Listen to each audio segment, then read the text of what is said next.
Dun, dun, dun, dun. The New Jersey, I'm sorry. The Jets. Mm-hmm. Break it down. Okay, first I want to start by saying the New York Jets media personnel has a lot of issues. Maybe the Fitzpatrick Alliance and NAACP should look into that. Okay, so now the Jets. Let's talk about the team. Yeah, I ain't catch that. Yeah, I'm going to say that one more time for media. As far as the Jets media relations, they have a lot of issues, and maybe Fitzpatrick Alliance and maybe the NAACP should look into that. That's all I'm going to say. Hold that. Yeah. Let's go. So now back to the New York Jets.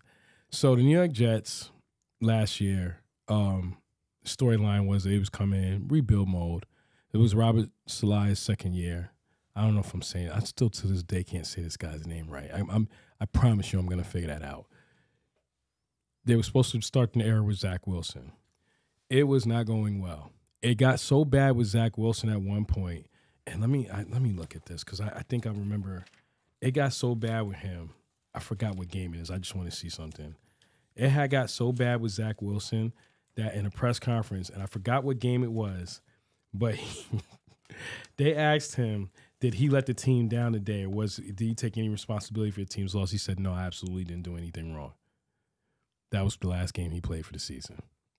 Yeah. He clearly, because when he made that comment, he lost the locker room. So long story short is, then Mike White comes in, and to kind of give you a hint, of what was going on, Mike White, maybe he wasn't the answer, but he gave the team a spark. And what he also did is make the Jets realize they had a team that was ready to win now, as opposed to a team that was ready to win later. Does that make sense? So you might have a team, and you might see like Trevor Lawrence and them. Jacksonville got better. They were ready. They're ready to win later. They wasn't ready to win now. I mean, you knew last year going into it, Jacksonville was not going to go to the Super Bowl, and that's not a shot at them. It just they had to learn, right? The Jets were ready to win now. Their defense is fourth ranked in the league. They're in the top. They have a top 5 defense. Is what you expected from the coach anyway, right? So they had top 5 defense, a 25 ranked offense. But I think that was because of partially of Zach Wilson, right, and his behavior and him not being ready to play. And another thing was Mike White. He got injured. He did get injured. Now, to give you an idea, the Jets were 7-4, and he lost the last 6 games. I remember. Let's say that again. That's how bad it was. So to kind of give you an idea of how good Mike White was and how good some of the receivers are, let me tell you what was going on. Mike White. So if anybody knows this in fantasy, I do fantasy, right? It'll tell you if certain players are starting to be consistent in scoring points. It'll tell you like, yo, look, you need to bring this guy in on your team. You know what I'm saying? He's going to help you win games. So I kind of wasn't doing too good in fantasy, right? And I needed guys that was going to give me points. And I remember I kept seeing, this is when Mike White came onto the Jets. And I kept seeing, and I knew how Garrett Wilson was because I saw him play Ohio State. So I knew he was going to be a productive receiver that's going to put up a little bit of points. He wasn't doing anything. Then Mike White came, and oh my God, I was starting to win games because of the points he was putting up. So just to kind of give you an idea on such a small level, this guy was putting up so many points because of the production he was getting from White. And you could just see the way the team played. They played different because they knew they had a guy back there that was going to gunsling. And even though he may not be perfect and do everything, this guy was going to keep you competitive in games. And you had to roll with him. So the Jets realized they have a team that's ready to win now. And they're young and they're not strapped under the cap. So what do? They said, we're going all in. We're not going to waste any time. We're gonna go and get Aaron Rodgers. Aaron bleeping Rodgers. First question. So you just talked about how illmatic their defense is. Yes. Can we do a little history? Yeah. When Aaron Rodgers won that Super Bowl with Green Bay, were they the 8th ranked defense in the league? Something like that, yeah. So you're now giving Aaron Rodgers, despite his age, 39, 40 or whatever, you're giving him the 4th best ranked defense on the league.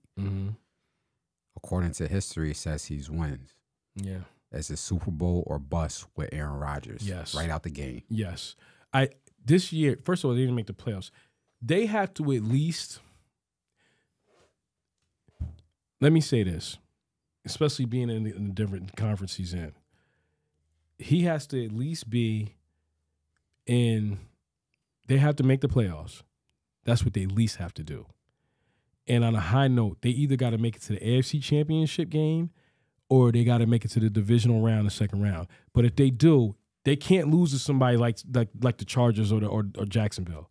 They got to be losing to like the Chiefs or what's the Lamar Jackson. Like you got to lose to somebody like a top Lamar dog. Jackson, you mean the Steelers? Yeah. You got to lose. You got to lose like a top. Not the Steelers, man. You're a funny dude. I said the Ravens. You see how I slipped that in real quick, talking about Lamar Jackson. You're a funny dude. And the AFC North, where you got Kenny Pickett's. Right. Let's go. Here you go, man. We'll touch that. We'll stick with the AFC East, but you see where the Steelers is at, baby. Oh my God. So what the point I'm making is that, like a Joe Burrow. You could they make the divisional playoffs and they lose to like a Joe Burrow or a Patrick Mahomes or what did I say?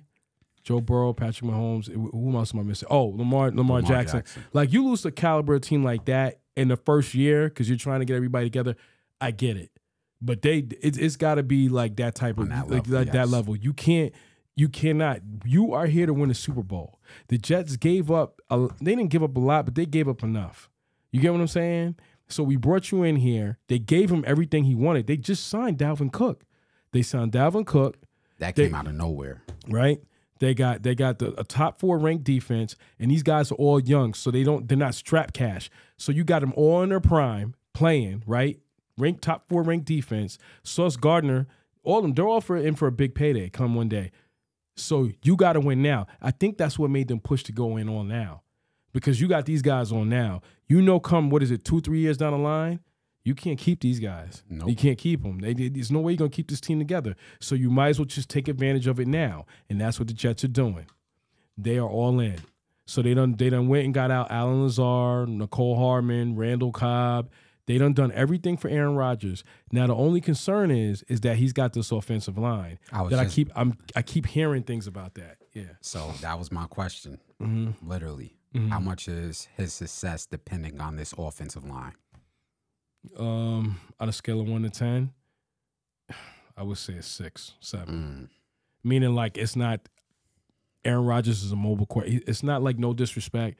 Remember how Carson Wentz was having problems because he's not that type of quarterback? And Matt Ryan at the end of his career, he was having problems. It's not. He doesn't need that type of line. He just needs he can move. He's mobile. So with Aaron Rodgers, no matter how bad the line is, he can kind of buy time and make it better than what it is. So if the offensive line, let's just say the Jets' offensive line is like a 3, Aaron Rodgers can make it a 6. Doesn't sound great, but it's different than when Zach Wilson's back there. He needs time like that. He needs a line like that. Aaron Rodgers doesn't. And they gave him Nathaniel Hackett. They brought Nathaniel Hackett in to be the offensive coordinator. I mean, they done gave him everything. They went all in. They should be at the top of the division. So you just named a lot of key pieces for the Jets' success. Mm-hmm. They got a lot of weapons. Mm-hmm. What player has a breakout season on that team? Who are you expecting to show up and show out for the Jets and be the reason for their success? Other than Garrett Wilson, mm-hmm. Dalvin Cook.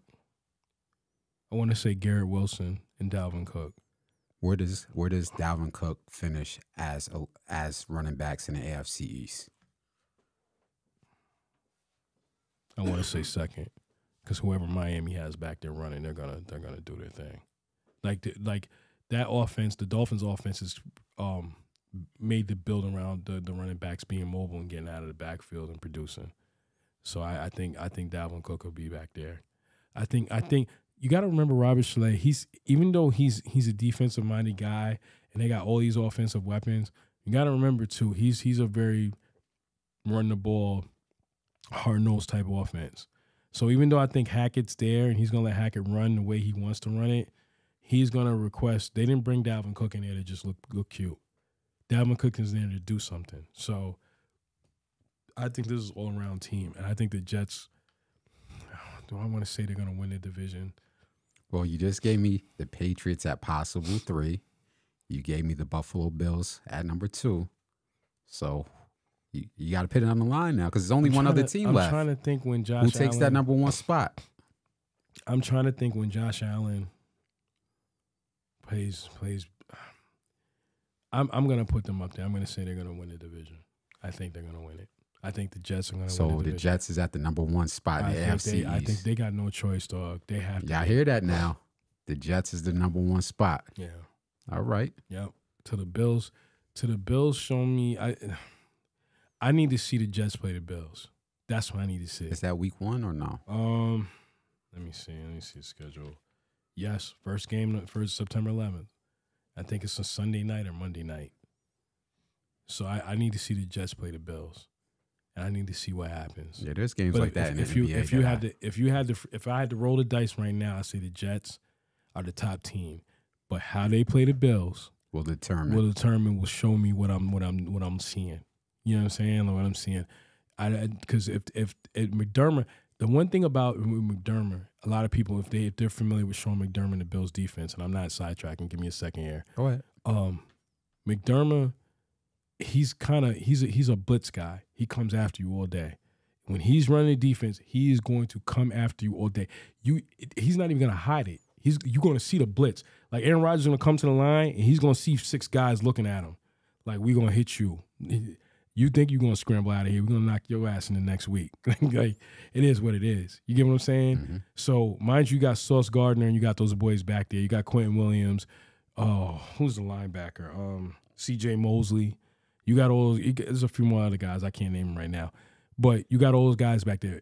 We're going to see. If the Jets perform well in that game, then, yeah, I think they're that's it. That's what they need. That they got it. You're going to be shocked about my next answer, though.